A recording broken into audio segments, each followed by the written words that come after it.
been having about leads. Yes, and overcoming objections. And last week we talked about overcoming objections at the appointment.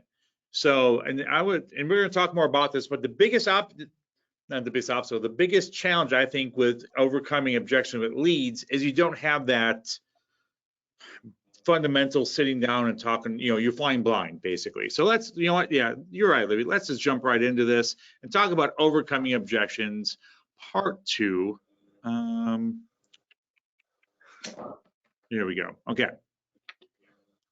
Is it working? Bueller? No, of course it's not.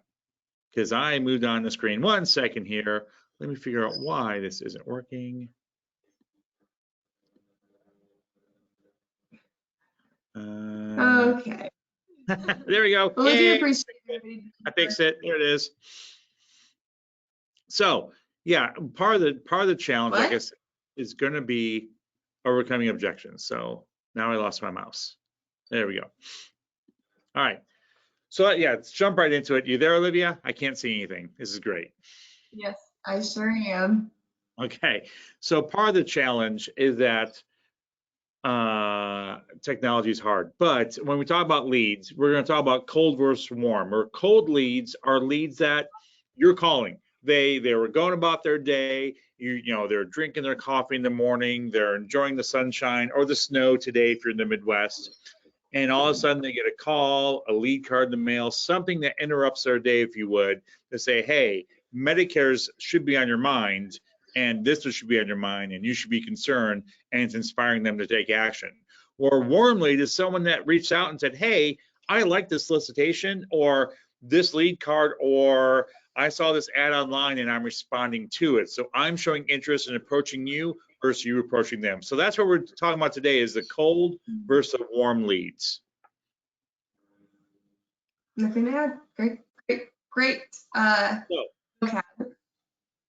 Yes. So when it comes to cold versus warm, I would say with cold leads, the hard part always for me, and you may have better success than I do. If you do, please comment. But the hard part about cold leads was you had to find something, not knowing anything about them, that would inspire them to take action. So, do they want to save money under prescription drugs? Are they worried about the Medicare options? Do they want Medicare updates? You don't know until you get them on the phone, and hopefully you're giving them something to inspire action, i.e. working with you as an agent. Because maybe they don't take any prescription drugs, and you're on the phone talking about how they can save money on prescription drugs. They're like, I don't take any. And you're like, oh, well, I guess we don't have to worry about this conversation, and they're not going to inspire action, and it's going to be a bad lead. As opposed to a warm lead where you're like a business reply card where you're saying, hey, you sent this to me about Medicare updates. I'm here to talk about them.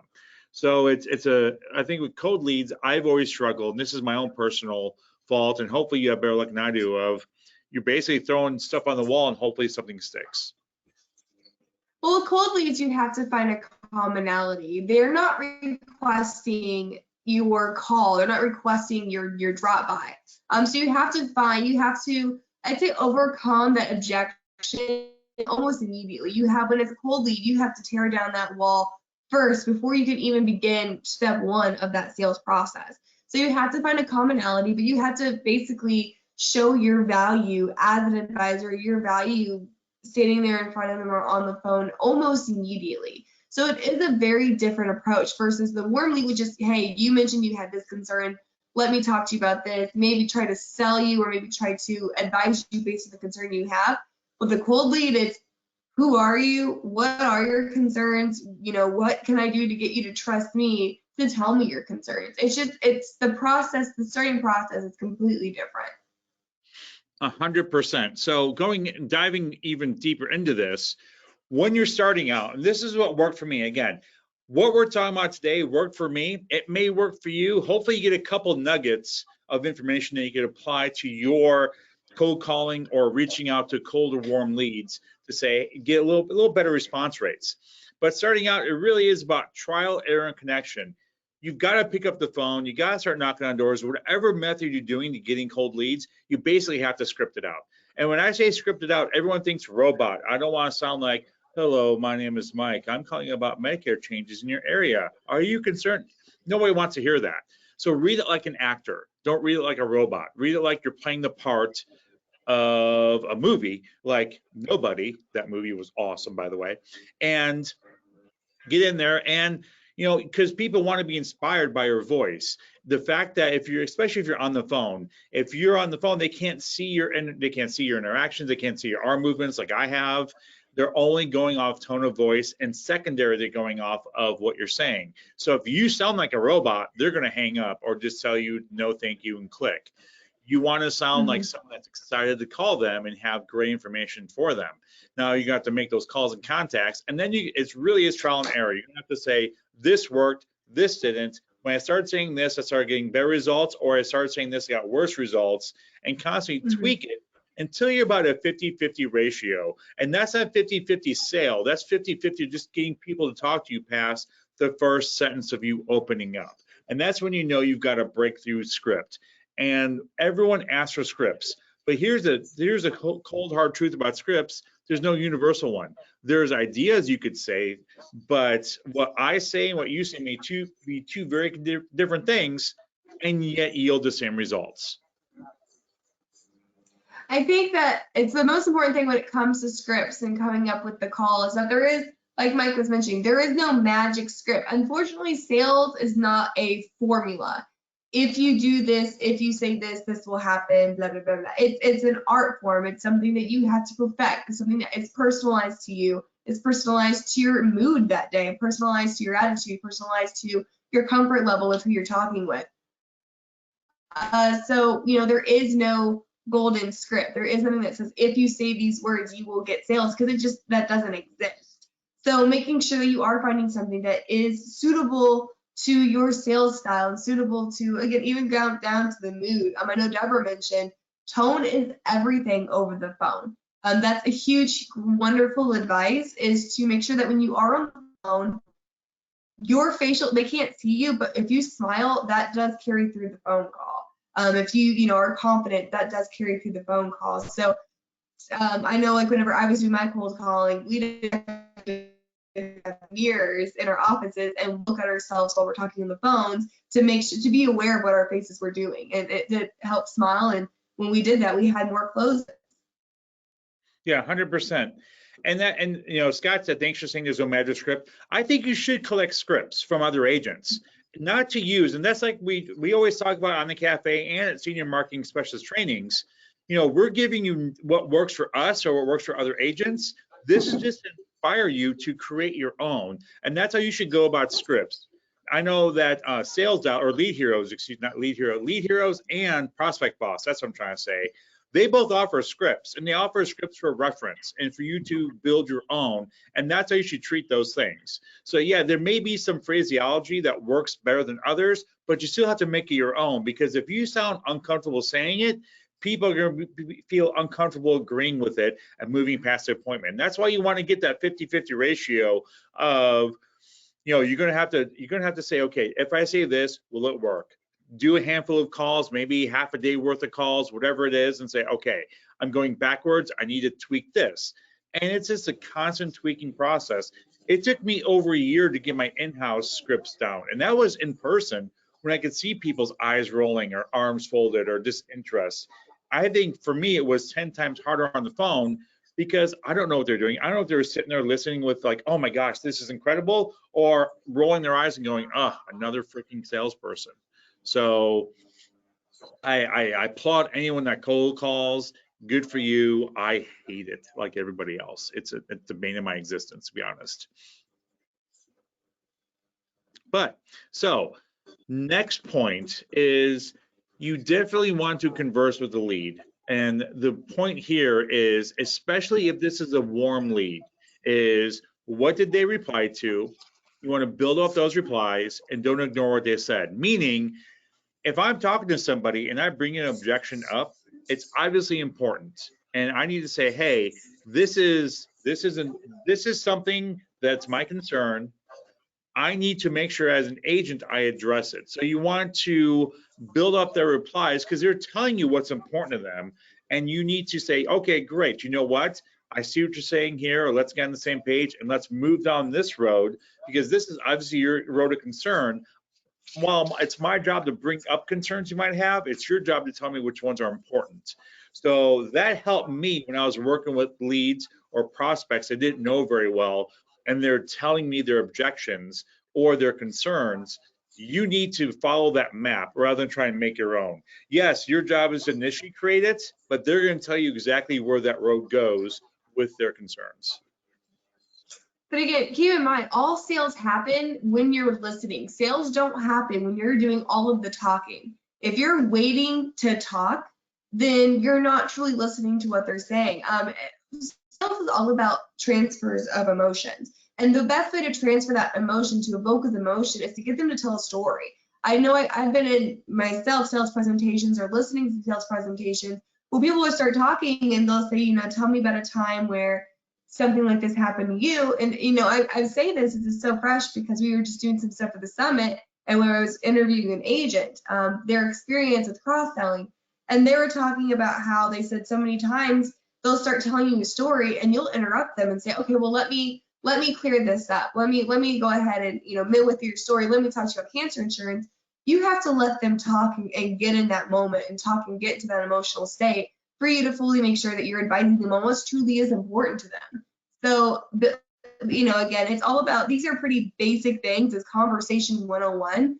But the idea is that we have to have these conversations because I think a lot of people are not doing it and don't realize that they're stopping their own sales. Yeah. One thing I will say is I read a book recently and it was very interesting. I have to remember the name of it because I've been reading a lot more lately. And it talked about getting down to the whys.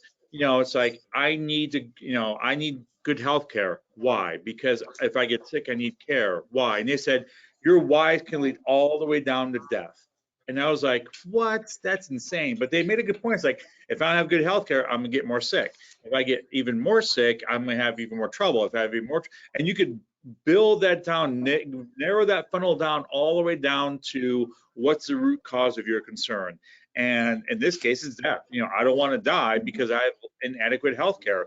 Or it could be money. I don't want to pay too much because I have the wrong policy. So as soon as you go down that trail, you're thinking about, okay, I'm narrowing down what their true concern is, getting to the root cause. And once you have that root cause and you can solve it, you're going to make the sale. You're going to show that, hey, I listened to you, I'm on the same page as you, and I'm going to show you a solution that's going to work for your needs. And that's how you get sales. I mean, that's sales 101, but I think a lot of people forget that.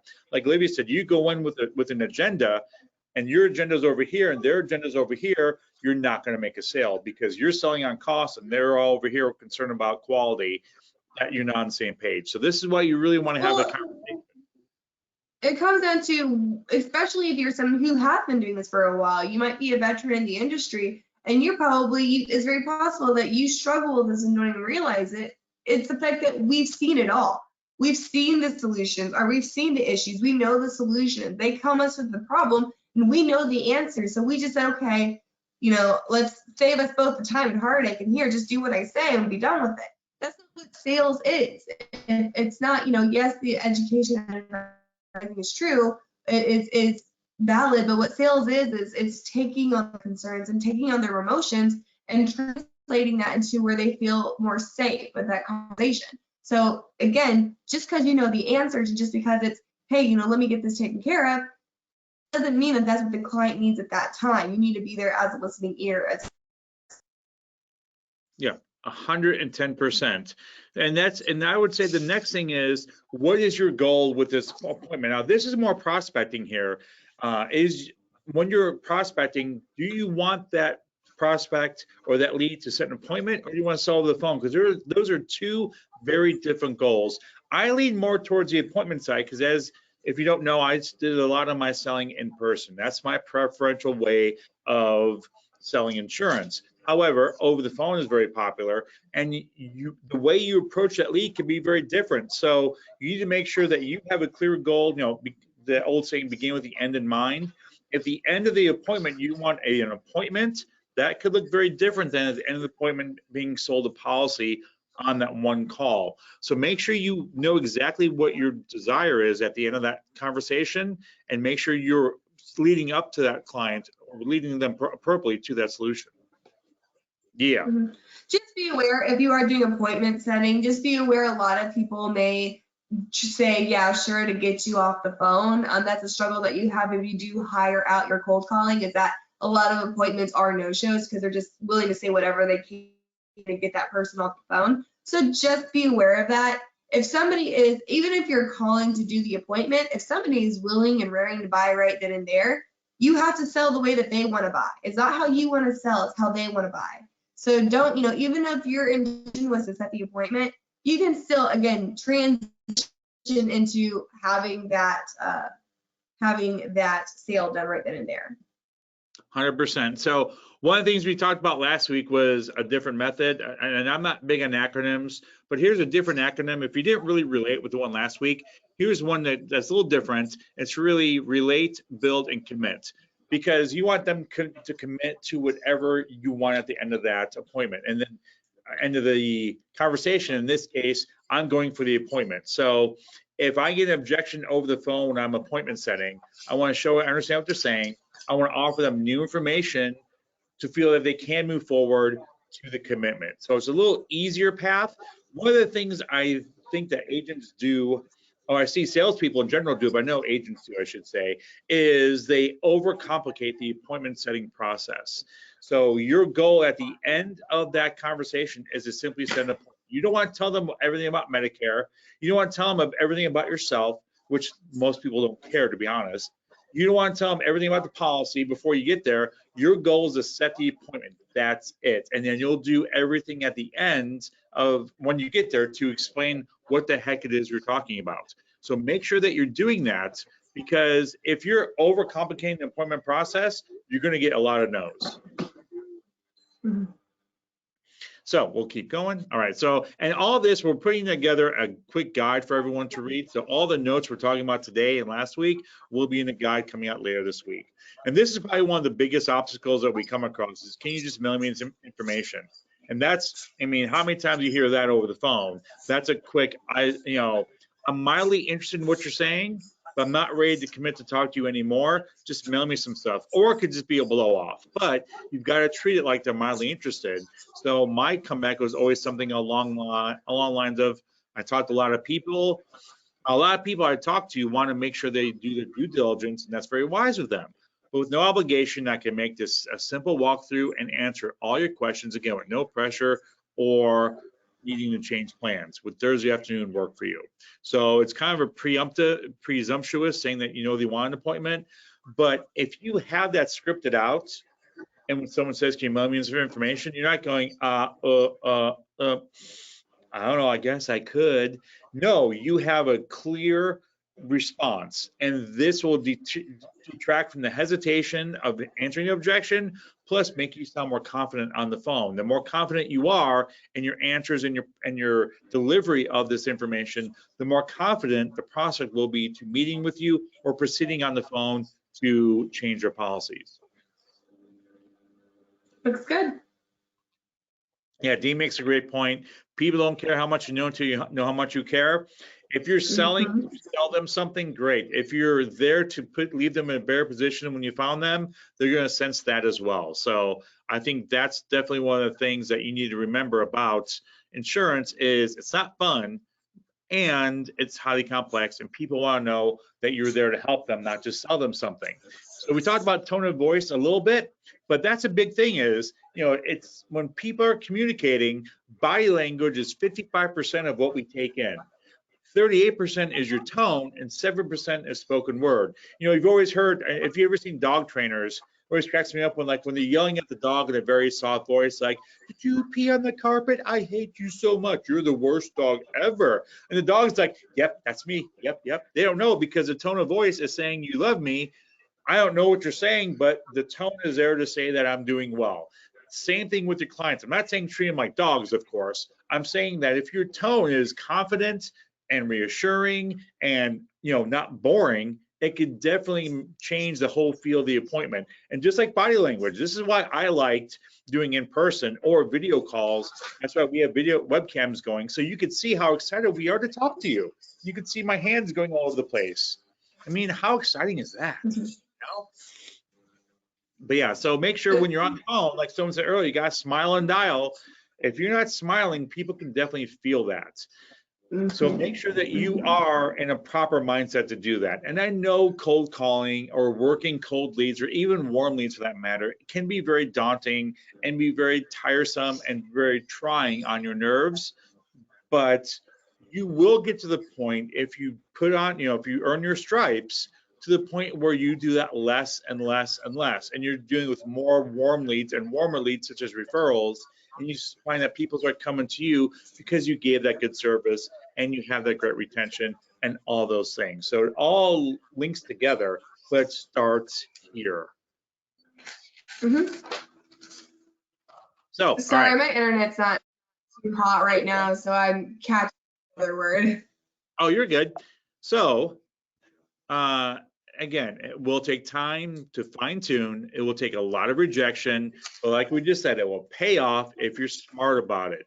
If you make this a process, you will have a better time. If you are stumbling through every single call, I cannot imagine how tough that would be, and how trying that would be, and how unmotivating that would be to do that day in and day out. And that was my problem. Looking back, and hindsight's 2020, when I was on the phone calling leads and praying to God they didn't answer, or when they answered, fumbling over my words and just, oh my gosh, a voicemail, what do I do? Click. That set me up for a failure. And that's why I went door to door, because I couldn't do that in person. I couldn't, if they answered the door, just start running away. That would be really weird. So make sure that if you are working over the phone, script it out, or get your bullet points out, or your talking points.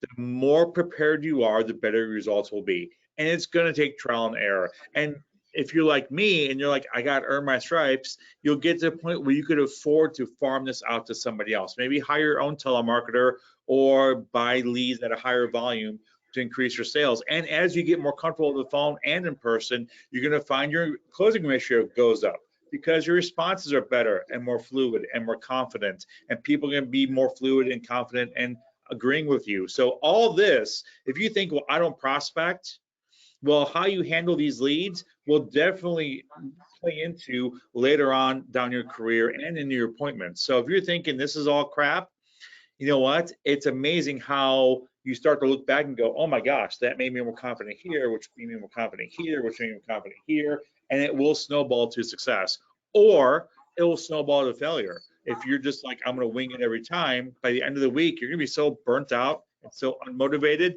you're going to just be like, I just quit. And yeah, and that's how a lot of agents burn out.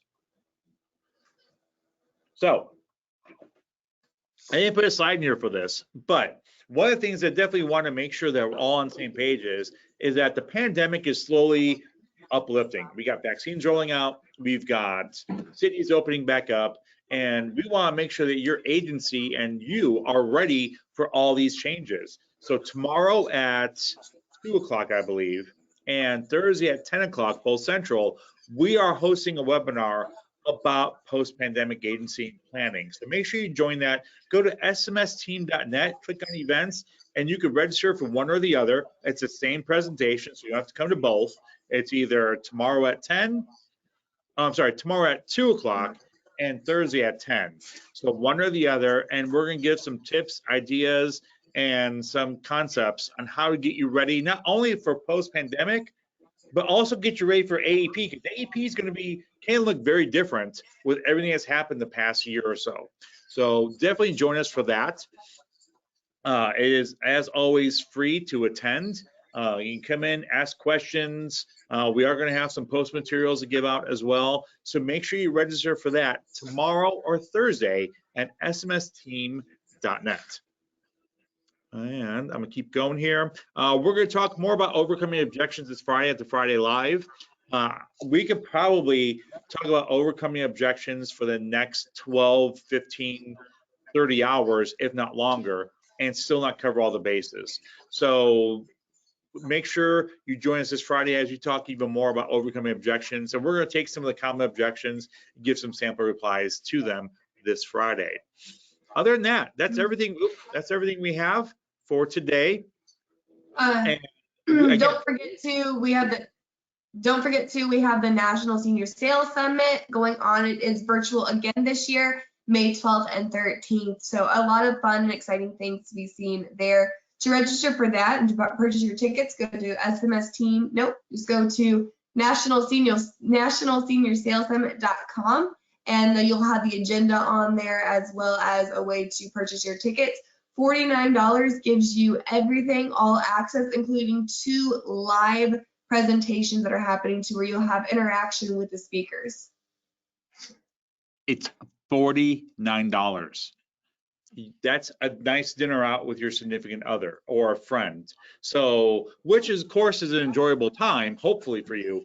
But for $49, you're gonna, I promise you, you'll get some nuggets out of there that you're like, ooh, I could take this, apply it here, modify it, make it my own, and increase my sales, increase my retention, increase my marketing efforts. You will get something of value from that. I have spent countless amount of money on books, CDs from back in the day. I listened to countless hours of podcasts, audiobooks, and I've yet to read an earth-changing book, but I have read a lot of books that give me little pieces. A lot of these pieces we use for the cafe. It's like, ooh, I like that concept. I'm going to apply that to some of the trainings at the cafe or New Agent School or this webinar over here. So it's all about getting little pieces of information to help advance your career and sometimes even your personal life. So make sure you make that investment yourself of only $49 and get all access. It is chump change compared to a lot of the other seminars and virtual summits and real summits that you are going on and starting up again this year. I know the National Medicare Subconference is what, $800 to attend? And again, there you're like, oh, it's $800, must be. Again, there we only get nuggets too. It's not like we go there and we come out these transformed people like I am that much wiser on the industry. No, it's like I got some great nuggets and that's it. Same effect. So please, please, please make the investment on yourself. You have until when? It's next month. It's less than a month actually, isn't it? Yeah, about 3 weeks, May 12th and 13th. Yeah, so definitely check that out. Again, if you are curious about cross-selling or anything else, make sure you check out sms-university.com for more. If you have any questions, throw them in the question area. Sorry today is a little stumbly. We have internet issues, and I'm on a Mac, which is still very foreign to me. So this whole Mac thing is still throwing me off. It's very pretty, but it's very confusing. So much like my wife. Yes. We did get a question about asking if turning 65 postcards still work. It depends. So basically what we're seeing right now is I don't like turning 65 leads. One, right now, they're extremely difficult to get a hold of because a lot of call centers and organizations actually bought exclusive rights in certain areas to those mailers. And so people who used to have no problem, finding data and people to send leads to, because they are now exclusive for a lot of these call centers, you're not actually able to send leads to the same area or send mailers out the same areas that you were. Not only that, but the turnaround or the return rate of turning 65 mailers are very, very low, about 1 to 3%, which is on average, but low compared to some other ones. So when it comes to things like that, doing a mailer, using a mail house, I don't recommend turning 65.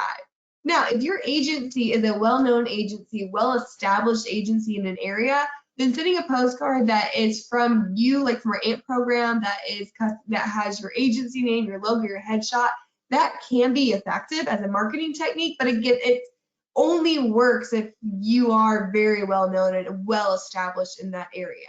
If you are looking for good lead sources and looking for a good or who should I do a mail lead to, we recommend the 68 plus market or using a completely different product like dental. You get a higher rate of return and get much more bang for your buck. So I have homework for everyone. that's still on here, thank you for sticking with us through all this trial and tribulation today. But there is a concept that's been out for a while, and a lot of articles I've been reading about post-pandemic and what's happening, what's changed in the whole sales force as a whole, not just insurance agents, but all sales industries, is they're going from the funnel system to the flywheel system. So your homework tonight is to Google, funnel versus flywheel and start reading about the flywheel system. It's very interesting. I love the concept. We're going to talk more about that on the post-pandemic planning, because that's what a lot of sales organizations are shifting to. And rather than focus on the prospect and jamming as many as you can in the funnel and squeezing out clients, they're focusing on how can we make this experience such a great experience that our clients are part of our marketing strategy, bringing in more referrals. So that is something to look into, and that's a shift I think you'll be seeing in a lot of sales organizations. And it's basically what we've been preaching for a long time. It's a fancy word for retention. So make sure you're checking it out, because a lot of organizations are looking at their book of business and going, we need to keep them, and we need to hold on to them, and we need them beating the drum for us and bringing in more business for us, because obviously it's much easier to work with referral than it is a cold or warm lead. So watch for that tomorrow, and we'll be talking more about that throughout the year. Lori asked the question, are there any agencies that are licensed through senior marketing specialists you can purchase leads from at a discounted price? So I wouldn't necessarily recommend purchasing them from another like insurance agency. However, you do have access, if you have at least one contract with senior marketing specialists, you do have access to our different lead vendors that we offer. We use Lead Concepts is one that the Medicare Cafe endorses, but you do get some discounts and programs by going to srsteam.net. Click on the services tab and it'll be there at leads at the bottom of the page there. But yeah, reach out to senior marketing specialist vendors and talk to them about their opportunities for age leads and things like that. I'm actually in the middle of a blog post on the high cost of free leads. So watch for that. When it comes out, we'll definitely link to it. But it shows how much it really costs to have free leads, and the fact that you are better off buying your own leads in the long run than getting free leads over here. And we show you the numbers on that. So watch for that. So don't get tricked into those free lead scenarios, because they typically are really good for the person offering the leads, really bad for the person selling the policies. But it sounds like we have everything covered.